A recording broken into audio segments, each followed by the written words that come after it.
It's time for Taking Care of Business on Midlands 103. With thanks to the local enterprise offices of Leash, Offaly and Westmeath. Find us on localenterprise.ie and let's talk business. Hello and good evening and welcome to this week's episode of Taking Care of Business. I'm Ronan Berry, and coming up over the next hour, what do cheap drones, contested airspace and the downing of a US aircraft mean for business, trade and global stability? Tullamore-based aviation expert Fahad Masood will join me later to unpack the changing economics of modern conflict and why business can no longer treat Middle East disruption as distant background noise. Also, growth does not have to stop at the city limits. This is a message we have been conveying for quite a while now. So Mike Barnes of Rhomu Ltd, based in County Offaly, will discuss how SMEs can help drive regional development, attract skilled employment and turn ESG from a reporting exercise into something that delivers real world value for rural communities. That and so much more this evening. But I'm going to begin there because, you know, who knows what we're going to wake up to in the morning given some recent tweets or posts by the President of the US. But looking at the implications for Ireland, Minister for Finance Simon Harris has warned that we could see higher inflation due to the Middle East. He says today is a grave moment for the world, adding that decisions made in the coming hours would have a profound effect. Here it goes on to say that we're a small open economy and will always feel these shocks. But he also says we're in a strong position to navigate this. And that was a nod to the current fiscal position of Ireland to absorb these external shocks. And this is on the back of the Exchequer figures being released for Q1 today. And it goes on to say the strong economy resulted in a 3.4% increase in taxes collected in the first 3 months of the year compared to this period last year. There was a 6.1% rise in income tax, with 8.7 billion paid to the state, which shows that the jobs market at the minute remains healthy.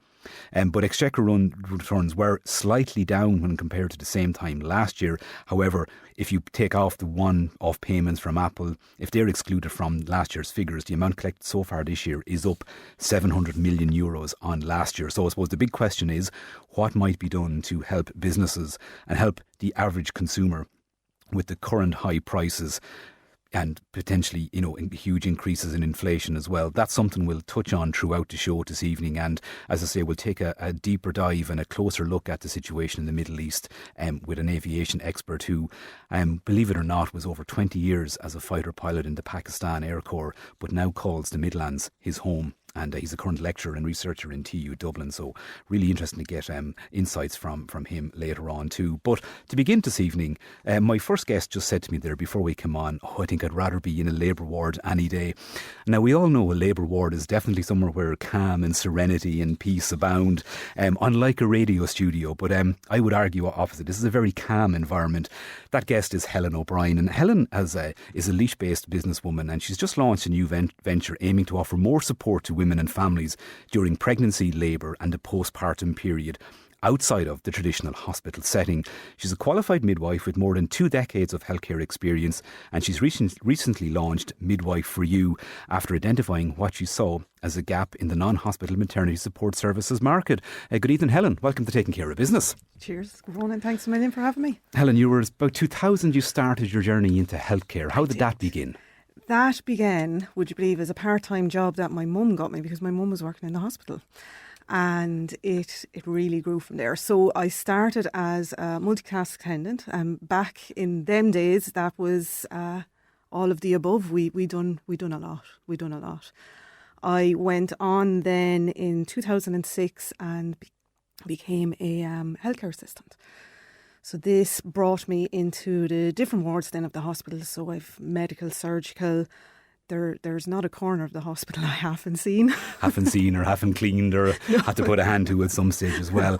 But it clearly stoked something in you because midwifery kind of came onto your radar then. It did. And it was one midwife had said to me along the way of when I was maternity working as care assistant that the mums and mums to be on a maternity ward aren't sick. They're not sick patients like we would have on medical or surgical, that they're here looking for care with their baby, with delivery of their baby. So that sparked a little something in me. So when did the initial idea for Midwife For You then first come into your head? It didn't. It wasn't an initial, but it was because I was so long working in the HSE, I applied actually for HSE sponsorship. I am wife to own. I'm mum to 3 kids, Cara, Tristan and Chloe. I'd already had 2 kids, and I was very lucky. I applied for the HSE sponsorship and got it. So I went back to college in 2015 and was a very mature student. Mature student, but a full-time mum as well. Kids were young enough at that stage. Kids were young enough, and I, there's nothing like a bit more pressure. I actually had Chloe in the middle of studying. Nothing like a bit more pressure. We can see maybe how you're already cut out for business. But then you have a young family, you've qualified as a midwife, you're working for the HSE. Many people would think there's a job for life, very secure. Your good pensionable job, yeah. Yeah, but you decided then, I can do this privately on my own. Was it a big leap to make at that time? Deep down, I think it was always my plan. It was always an idea in the back of my mind. It really got cemented when I was studying up in UCD, and that's affiliated with the National Maternity Hospital in Hall Street. So that's where I'd done most of my training. And with that, I could see all the midwives talking about these maternity hubs, and even the midwives up there were doing their own studying and courses on the side. And I thought, nobody is doing that down in Laois, down in the Midlands. Why not? And what's the reason for that, do you think? Is it just a lack of population? Is it just that type of thinking hasn't come outside the pale there? I don't think that kind of thinking has just travelled down. Yeah. Of course, then, with more added pressure, didn't I finish my degree in the height of COVID? And with COVID came the closures of parent support groups, because people weren't allowed to meet up. There was a well-established Cuidiú branch in Laois that just disintegrated. So myself and another girl, a group of us, have decided that we are going to re-establish this in Laois, because it's really about parent support. The hospital can only do so much, and this is what I found in working with a hospital, that the care is needed for maternity with hospital baby. I've seen doctors save lives. But your postpartum and your postnatal journey doesn't end the minute you leave the hospital. It carries on. And you get a postpartum visit with your GP at 6 weeks, and then it's kind of, good luck. You know, that's it. Your visit and everything is done, and enjoy your baby. But really, it's not. You can be postpartum 6-8 months down the line. Yeah. What are the biggest challenges then, or stress points facing new and expectant parents when they've gone, the hospital's done its job, and they're now out in the big bad world? Confidence, reassurance, the feeling of being isolated. Like I said already, COVID brought about that feeling of isolation. A lot of that was still around with people with newborns. I'd even go as far as myself to say when I had my first baby, you're thrown into this new world where you're pregnant and it was exciting, and you have this new baby on the way, and then all of a sudden you bring this new baby home and you've to care for this baby. I must point out, one of those said babies is actually sitting beside us here in the studio. He's on his phone. He's not even listening to you. Obviously, my moral support. Absolutely, no. But again, and I think many people will be listening kind of going, yeah, that was me, that was us at the time. Yeah. And despite billions of babies born, there's no actual manual, and people have to kind of learn and adapt themselves as well. To turn that, though, into a business, how did you begin to scope out and see that, number one, there's a need, and it's something that people would be glad to avail of and pay for, because it's a business after all? I suppose I've seen the need. I've seen the need for that support. I think the one of the first things that I actually done, my first step, because like this, I'm coming from healthcare background. I know nothing but the healthcare. Like I said, I know Portlaoise Hospital. I don't know a lot outside of it. So one of the first things that I done was I actually done the Leo, the Start Your Business course, and that actually was able to tie what I had in my mind as ideas, put it to paper.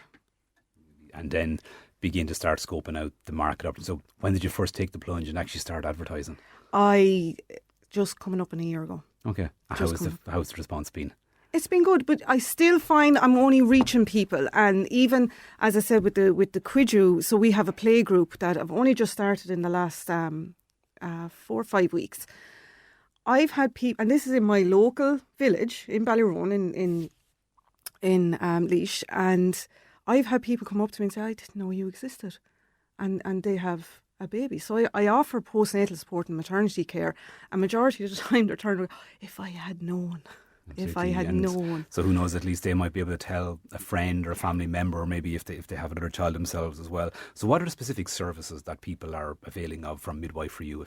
So in the midst of everything, after I'd done my healthcare assistant course, I actually done holistic massage therapy. And I then, in the last year or two, then I done pregnancy massage. So that's one of my big ones at the minute: pregnancy massage, postpartum massage. I suppose a lot of therapists would be afraid to massage somebody that's pregnant, but as I said already, they're pregnant. They're not sick, they're not ill, and the research has shown that having a massage releases all these oxytocin, all these lovely, fantastic hormones that we want for healthy baby, healthy mum. Good clearly identifying that gap there too. The potential then to scale that, I know you kind of say on your social media stuff as well, it's Laois at the minute, but you have your eyes on the wider Midland, but it kind of sounds there like there's potential to expand this business. There is, and I'm still in very good contact with a lot of my midwives colleagues in the hospital, and even the girls that I've trained with. And I'm always jokingly saying to them, it's not called Helen the Midwife, it's called Midwife For You. Absolutely cleverly done as well. So more to come on it. Quickly, what's the biggest learning you've had in the first year? My biggest learning is word of mouth is absolutely the be all and end all to everything. That social media is fantastic. It can validate an awful lot of what I'm doing and make me appear real. But the word of mouth. I can absolutely guarantee you Helen is very real, and it's not Helen the Midwife, it's Midwife For You. So just run to Google, Instagram there, you'll find Helen's service. And I guess share it with anybody around County Laois or the wider Midlands area that you know is expecting or maybe has recently had a baby and who you think could absolutely avail of that service. Helen, thanks so much for coming over this evening. All the very best with the business as you go forward, and safe home to yourself and Tristan. Thanks a million, Roy. Thanks, super. Not at all. Talk to you again soon, and best of luck with it as well. Stay tuned, because after break you're going to meet a man who is determined to really increase the amount of entrepreneurial activity around the Midlands, particularly around Kilcormac and the Offaly area. And if you've ever heard of something like finance as a service for your business, if you haven't heard of it before, you'll find out all about that in just a couple of moments. Taking care of business with thanks to the local enterprise offices of Laois, Offaly and Westmeath. Find us on localenterprise.ie and let's talk business. Coming up on the show very shortly, I'll be talking to Tullamore-based aviation expert Fahad Masood. We'll unpack the changing economics of modern conflict and why businesses can, no longer treat Middle East disruption as distant background noise. Again, we're getting clear signals today that things might change a lot overnight. We'll get some right up-to-date analysis on that in just a short while on the show. But before that, something I've always been very passionate about is that whole area of kind of regional entrepreneurialism and creation of regional employment. And I'm going to take your mind back to around October last year when a press release was announced about a company called Rhomu Ltd, and it was about creating jobs in Kilcormac, and particularly in looking at a new kind of community hub that was made in order to support regional enterprise. And I hadn't heard of the business before, but it's headed by a man called Mike Barnes, who originally from Waterford, who now lives in Kinnity and is now sitting right opposite me. Good evening, Mike, and welcome to Taking Care of Business. Oh, thank you. Mike, you have a very interesting career background as well that leads you to Kinnity ultimately, but a lot of experience with some big tech companies. Take us through a brief synopsis of your career history. Oh yeah, well, so my background started off, I'm an accountant by profession. I started off pretty much in the small to medium sized enterprise, and then 2008 happened. So those of us who are old enough to remember that know exactly what happened that year. Then I basically moved into big tech, went into Amazon for a couple of years, and then Microsoft brought me back from Luxembourg, and I came back to Ireland, and then about 4 years ago, I set up Rhomu Ltd. And were your roles with those companies, were they predominantly finance-based or ops-based? Finance, operations, risk, pretty much. The one good thing about all those types of companies is that as you grow in the company, you can change roles. You can have 6, 7 different roles within the same company, and that's why you see lots of people with a lot of longevity in there. So taking that big tech experience, trying to bottle that, with a focus on kind of regional development as well. Why did you set up Rhomu Limited, and kind of what are your key services there? Yeah, so Rhomu Limited was, I'd probably done my time in corporate. I had done about 15 years in total, so it was time to look at something else. And I had been in the SME sector before that.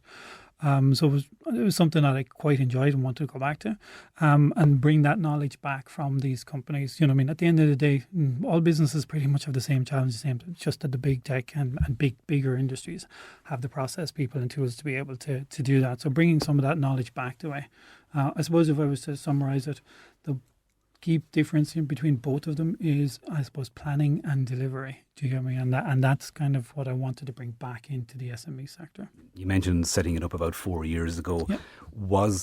Did the fact that the country was still dealing with COVID lockdowns, a huge shift to remote working or hybrid working, was that a factor in looking, or was it something you were always considering doing? It was something I was always considering doing. I think COVID just demonstrated to us all that we don't need to be sitting above in Dublin to do the job. Do you know what I mean? I think lots of bad things happened during COVID, don't get me wrong, but it did demonstrate to us that you don't have to be office bound in some big tech company above in Dublin. You can pretty much do the same thing from your own little space in Tullamore. And we're seeing an example of that today, where the roads are still blocked, and there's a big blockade up in Dublin too, and many people have texted in, they were severely disrupted by it today, and they understand the reasons for the protest. But again, if you didn't have to travel to Dublin today, you weren't affected by all that. So when it came then to actually establishing the base, it was with, it was with a Dublin company that you've brought some jobs at Kilcormac. I know back then the announcement was of 5 roles, and there was expectations to grow those over years. How has that been going? So the original, when we started, it was myself and one other young lady. Now we're up to 10 direct staff and 7 contractors. So our service it's basically finance as a service, as you mentioned earlier. That's one element of it, but we're essentially a consulting and outsourcing company. We introduce what are called fractional CFOs into businesses, so that takes care of the strategy and the higher end. So these are people who would have backgrounds like myself, maybe worked in large, big companies, and who bring that experience back into the SME sector for businesses anywhere between about 2 and 50 million. So you're essentially bringing in heavy hitters from some of these big companies. Some might have been in pharma and manufacturing, lots of different backgrounds. And you as a business are taking them on essentially a part-time basis, a fractional basis. So you get that experience in business brought into the SME sector. And that's the kind of the first half of the business. Second half of the business is then outsourcing. So essentially we take everything from a business, if they so wish, and we'll take all of their process tools, everything. So give you a simple example. One of our clients, they don't have an accounts department. We do an accounts department. They're a 15 million euro business. We do everything right through to prepare board presentations, board packs, and so on and so forth. So that's why it's finance as a service. You can select from all the way up at the top to CFO, right down to, we just need some help collecting some money. Yeah, I'd say listeners might be surprised to hear like a company they doing up to maybe 15 million, even availing of a fractional or outsourced finance service too. It goes to show you the capability and the potential of a service like that. Well, even at 15 million, it's a substantial size business, but at the same time, you try to pay a CFO, a full-time CFO, and you won't be long about understanding why they might go fractional. They're not exactly the cheapest people in the market out there. So it does work up to about that. I would say after 15, 20 million, it probably becomes, they have people in-house, but for a lot of industries, it still works. Yeah, so standardization then of your services and products, is that a key part of it? Because you want, is it if my company took on a fractional CFO, does that rotate? Can it be a different person from your group then that can oversee that at different times, or is it generally one person per company? Well, that's the beauty of the model, is that, right, you bring in a fractional CFO. Say, for example, you're interested as a business, the most common things we're coming across at the moment, actually, would you believe it, are exits. So a lot of demand for exits. So you bring in somebody who you want to grow your business, but then you might want somebody who has really good expertise in exiting a business. So you can switch in and out people as you need to, while keeping the main CFO in place. Do you hear me? So we can augment each other. There's, as I said, there's 9 of us in total. So you get the benefit of having the knowledge of 9 people, even though you're engaging with one person on a more day-to-day basis. Yeah, it's almost the fractional CEO or CFO can maybe play a role at a particular stage of the company's growth, be it at startup or be it at exit as well. What we find is that we go in, initially the engagement is a little bit heavier at the start, kind of setting up, then we get into a flow and it works for a period of time. So probably less of a touch in those spaces. And then the next phase of growth or the next thing that comes along happens and we re-engage again, say more fully. So it's kind of a mixture between both of those. From your own experience, and obviously there's a business case behind it, can you measure the impact that having absolutely. a fractional CFO has? I can give you multiple examples, but the simplest one is revenue. Everybody loves to see revenue. The last company we went into was a SaaS company. When we joined it 2 years ago, it was at roughly 1 million. It's at 12.7 now. So that's the kind of impact that you can have by putting the right people. Look, business is all about three things: business, process, and people, process, and tools. If you put the right people and they put in the right process and tools for you, you can be a force multiplier. I mean, you see that with AI today. Everybody's running around trying to figure out how to use AI, but when you figure out how to use it, oh my God, you're going to massively increase your business potential. Yeah, absolutely. And I know there was that initial kind of fear of it, and is it going to take over? But I think when people started to twig the potential. I see it as the biggest opportunity for Ireland in a long time because, like, for years, work has gone abroad. It's gone to cheap locations across India, Singapore, all these countries, or it's not Singapore, Philippines, so on and so forth, right?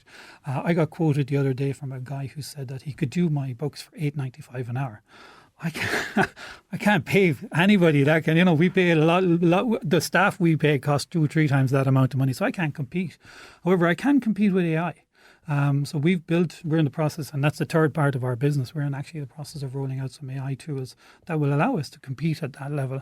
And I see that as an opportunity for one of the biggest relocations of work back to Ireland and back to Western countries. I've seen a live example of that today. A previous guest on the show, Brian Egan from Longford, and he is an AI company, and he had a very simple kind of case study, just a post on LinkedIn today saying, a company that had their senior buyer was retiring and had a lot of implicit knowledge. And by building the right AI-driven system, you're not replacing the person, you're still using that experience to make the decision.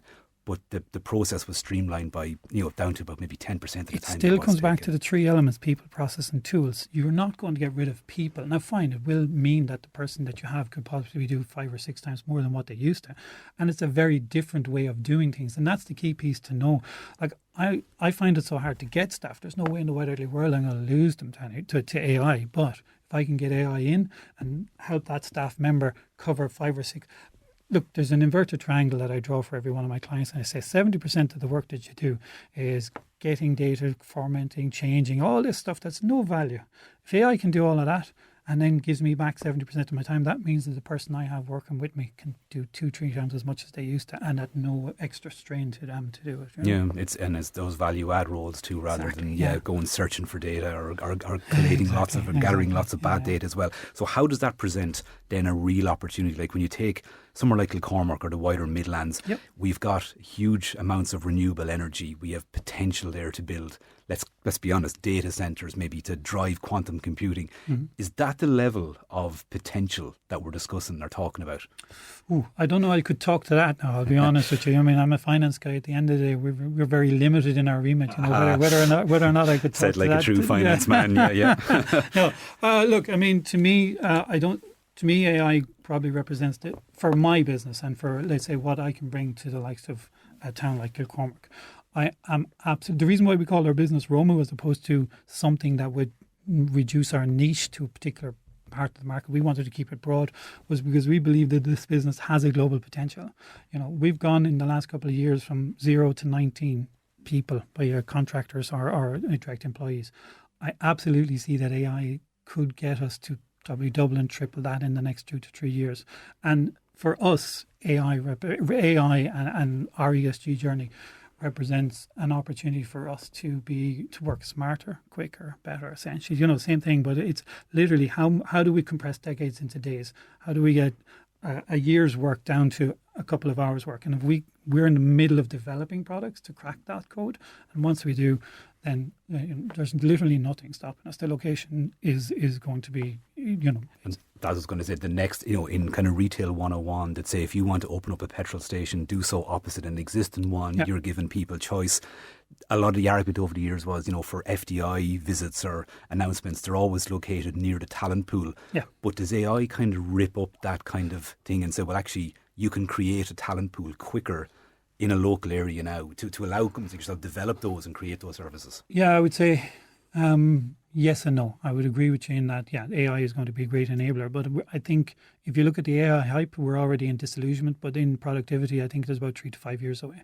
So I think we did go out a little bit on our own by putting the business in Kilcormac as opposed to maybe locating it, adjacent to or surrounded by other businesses that would support us. But I'm a stubborn person by nature, and I really, really, really wanted to put this business in. Yeah. We tend to. I really wanted to put this business into Kilcormac. I just feel as the town has kind of been overlooked. It's been bypassed. There's nothing going into it. There's very little in terms of development.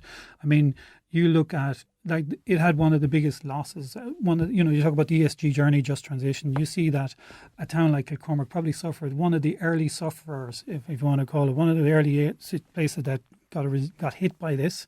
And there's nothing gone back in there to replace those jobs. And while there's great work done with the community and the KDA in particular, I have to say, give credit to every one of them. You really want to bring a town on, put employment back into it. So, and that was our goal, was we were sticking to our guns, we were going to Kilcormac. Yeah. Do other people see what you're doing and kind of go, must be something in that? Either that, I think we're a bit crazy. I don't know which. It's like, are you a fool or a madman? To be honest with you, I think, look, build it. I have this kind of, this old saying, build it and they will come. I have a firm belief that if we can build something substantial and meaningful in Kilcormac, that we will become the business that other people want to become adjacent to. So I'm quite happy to push out on our own for the period of time and see see how we get on. Because ultimately, it's not a bad location too. It's very central. It's I would say I love being there. I mean, it is one of my favourite parts of the morning is going up for a cup of coffee and chatting to half the town in the local centre and in the local petrol station across the road. So I absolutely really love it. I'm 7 or 8 minutes away from home. Everybody that works for me is from the county. There's people from small little villages around it, the area that come to it. So I have to say, to me, it works perfectly. So we'll make it work. Because I guess a lot of the board and Mona roles, or the traditional roles people spoke about, that were lost over decades as the brown to green transition happened. You really are looking at creating kind of really high value roles there too within rural locations, which has to be a lot of very enticing for a lot of people, I'd imagine. Yeah, once the format is the right. beauty of it is once we create those roles and we get enough of a volume, it will need support business. So, like, there's no coffee shop in Kilcormac, believe it or believe it not, today. Do you know what I mean? So the first thing I could see coming into the village will be, or into the town, is a coffee shop. So there's another thing that's going to hire another couple of people. Like if 10 small businesses moved in with 10 people in, there's 100 people. 100 jobs for a town the size of Kilcormac is a big, big, big difference to a town that kind of doesn't have a lot of inward investment. So, Yeah, if you are lucky to get a coffee from the coffee van too small, like they do a great coffee, and there's a fantastic butcher in the square as well. A big shout out to Kelly. But I think you've painted a lovely picture there. If again, it goes back to what you said. If you build it, they will come, and it just takes another business or an expansion, and next thing there's a coffee shop, and then there's a bakery. Yeah, there are some restrictions now. I won't lie. I mean, the biggest challenge we have now is space. We're out of space in the KDA. And we're hoping, the KDA are working with us trying to find us more space and more whatever, but if 5 more businesses want to come, where are you going to put them? Do you know what I mean? There are restrictions to this kind of whole thing, and I think that's one thing I would say to local government, local politicians, so on and so forth. Row in behind Kilcormac a little bit more. I mean, the town itself, it has a lot of potential. Yeah, and more space. Surely we can create space, and I know with people listening there, maybe the likes of John Lahey as well, who can make things happen there. It's a great indication, though, of what can be done with the right backer, with a person with a vision and the right belief as well. And I think it kind of showcases what potentially can be done in our regional towns. Mike, there's much more to talk about on this one, so I'm going to have to invite you back on sometime, but I'm looking forward to maybe seeing around this place someday. Lovely talking to you. And let's try and find you more space in Kilcormac. Mike Barnes, Rhomu Limited, thank you so much for that this evening. Now, stay tuned, because after that, like I say, you've probably seen it on the news there, or heard it in the news, that we don't know what we're going to wake up to in the morning in terms of the conflict in the Middle East, but what does it actually mean for our businesses on the ground, and what's actually happening? Well, In a couple of moments, you're going to meet an aviation specialist who spent over 20 years with the Pakistan Air Corps as a fighter pilot. He was also a commercial pilot. He's an air traffic investigator, but is the lecturer and researcher at TU Dublin. And now, a bit like Mike, calls the Midlands his home. Taking care of business with thanks to the local enterprise offices of Laois, Offaly and Westmeath. Find us on localenterprise.ie and let's talk business. As we say, I mentioned there before the break, we don't know what we're going to potentially wake up to in the morning, given threats and wording and soundings coming from the US about obliterating entire civilizations. Shocking stuff, let's call it what it is. I mean, it really is concerning, it's worrying, and the impact it may have on the country. And I said at the start of the show how Minister for Finance Simon Harris says we have a bit of a buffer there in terms of the exchequer returns, how long they can help withstand this. You see in action today's protests about the price of fuel and the tax take from the government on that, and how we need more supports for businesses and for operators and hauliers and bus providers and everything. So we can pretty much guarantee it is going to have an impact. But the overall impact of the conflict in the Middle East, I'm going to dig down into that a little bit this evening. And I'm delighted to be joined by a man who has flown fighter jets in the Pakistan Air Corps, who's been a commercial air pilot too, but he's now a researcher and lecturer in TU Dublin, and he's very much committed to the areas of research of advanced air mobility. So in the current climate, we think of things like air taxis. We think of how we might move around, big urban areas in the future. There's a lot of research, a lot of work to be done. We need probably the development of quantum computing to really allow that too. But he's also highly skilled, obviously, as an aviation expert and indeed as a fighter pilot to comment on exactly the nature of what's happening in the conflict around the Middle East at the minute. And brilliantly, he is actually a resident of the Midlands, having been living in Tullamore for over the past month. Fahad Masood, welcome to Taking Care of Business. Thank you. It has been a bit of a journey from your early career in Pakistan to many different countries and becoming really a renowned expert. If anybody has watched Pakistan TV, they'll know that you're a regular contributor, particularly over the last couple of months, on the conflict in the Middle East as well.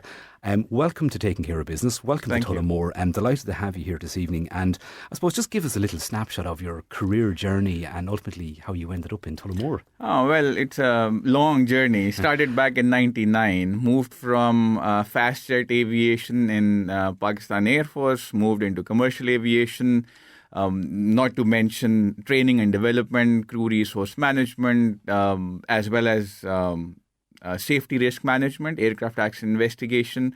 Human factors is something which I'm really, ergonomics as well, where I'm primarily focusing previously. So over the past 26 years, I have been diversely connected with aviation, but my core values are integrity, duty and excellence, and not to mention my vision in life, which is to add value to global aviation. That is exactly what brings me here to TU Dublin at Bolton Street, specifically the Aviation Technology Program, where I am facilitating students in diverse aviation programs, as well as Part 66, which is the aircraft maintenance engineer side. It's a pleasure being here and gorgeous weather today. Yeah, it's a benefit and thankfully you've got back down from Dublin in time to join me this evening. But when we look at advanced air mobility as well, you're almost looking into the future. I know before you come on you mentioned to me about the Jetsons, that famous cartoon from the 80s. I remembered it as a kid, all right. We're getting closer to be living like the Jetsons. I suppose we now see the Artemis 2 mission and what they're trying to achieve.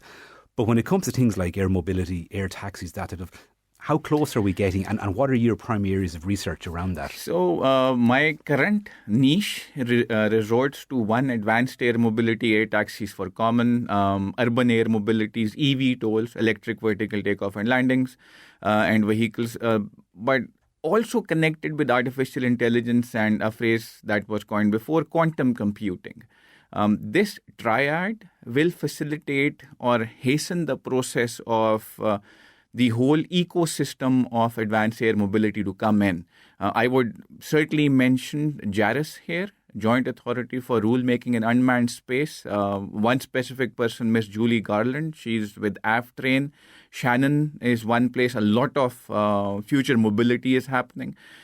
So timeline-wise, if this disruption would not have taken place, what has happened in the Middle East or is happening, I believe it would have been very close to anything 2027. but delays will incur as times flow. Now I'm looking at something like 2030 when things will materialize both in Europe as well as the Middle East. Yeah, that's very, very near, I must say. You mentioned there about so many areas like in Ireland, like particularly Shannon as well, as being kind of key players in this advanced air mobilities. And we've had a great announcement there about Mana drones recently, huge investment, basically being given the keys to the city in America, as Bobby Healy, the founder, put it. Now he's still adamant he's going to keep its base in Ireland.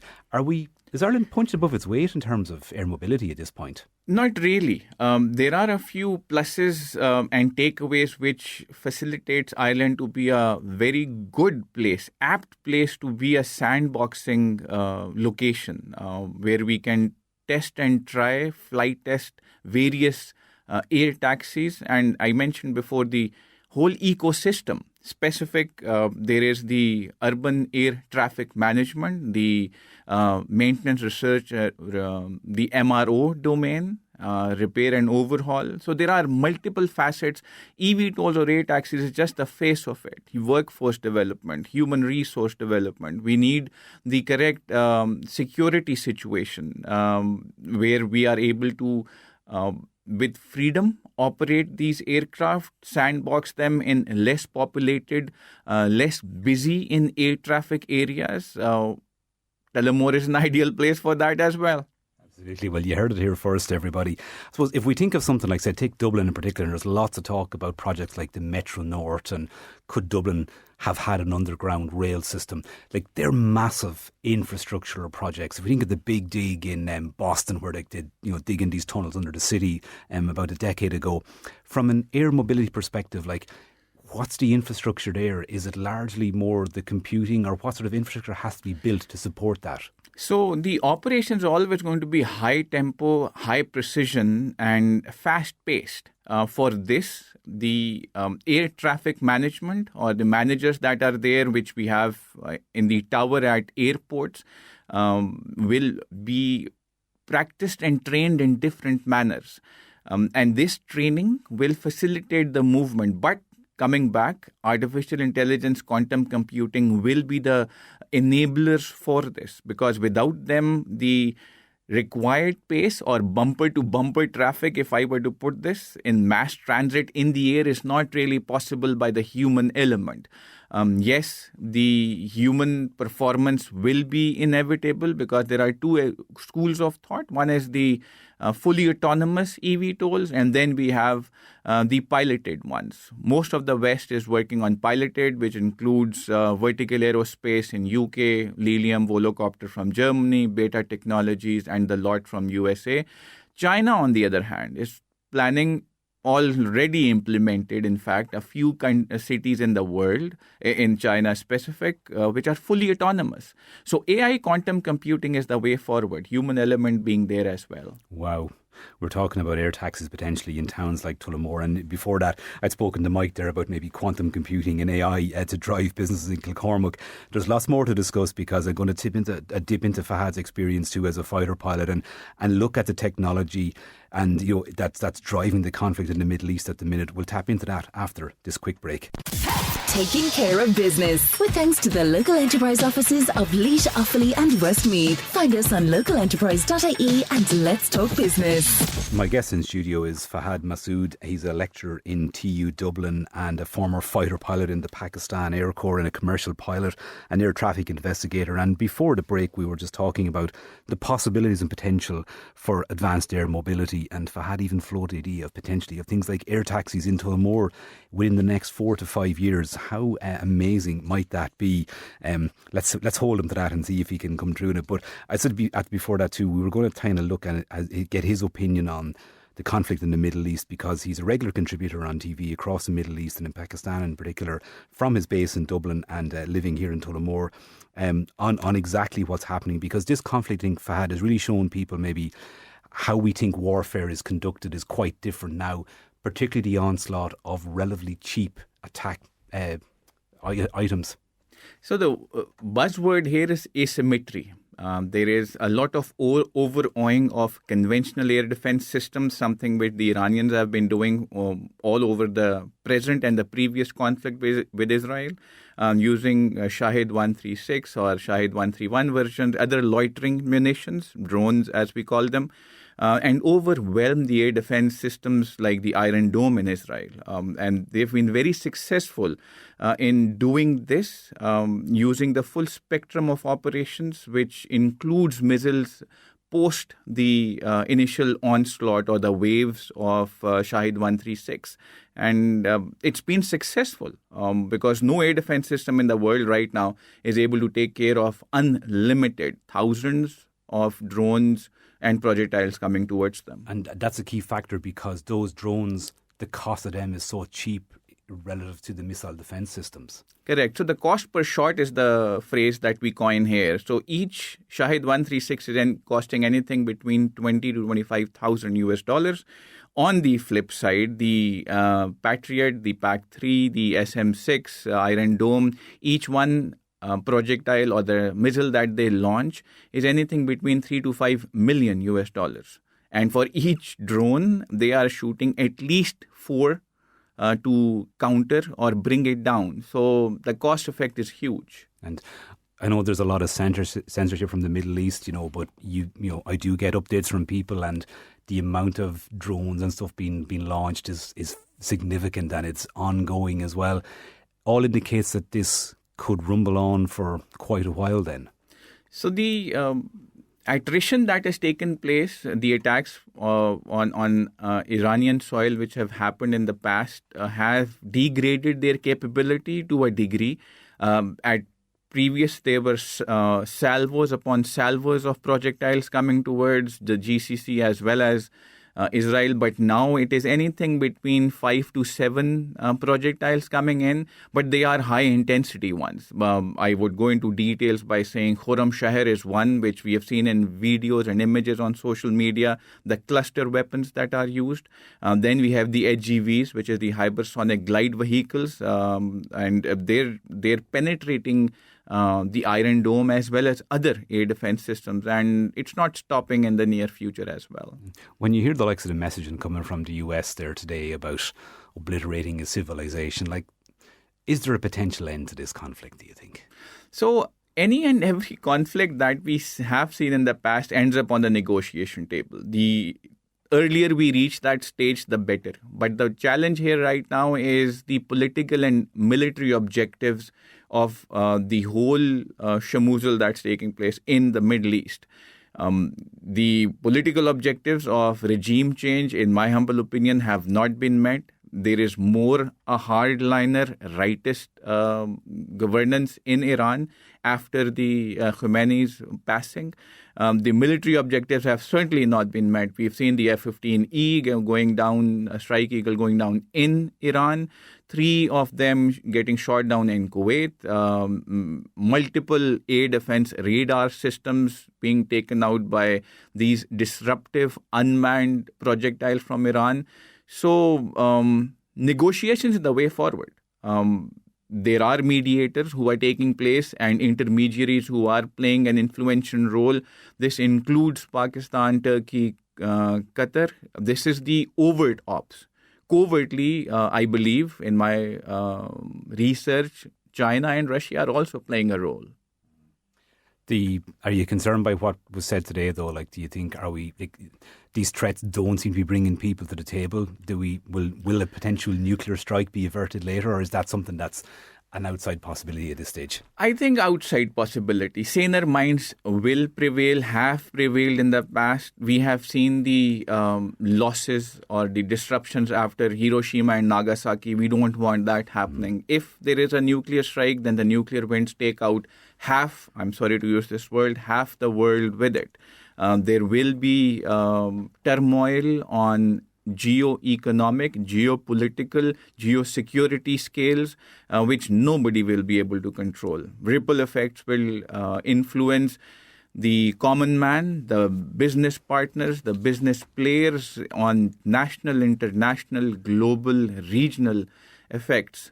So I don't believe that will happen. I believe certainly saner minds will take their due time, due course, and nuke not the way forward.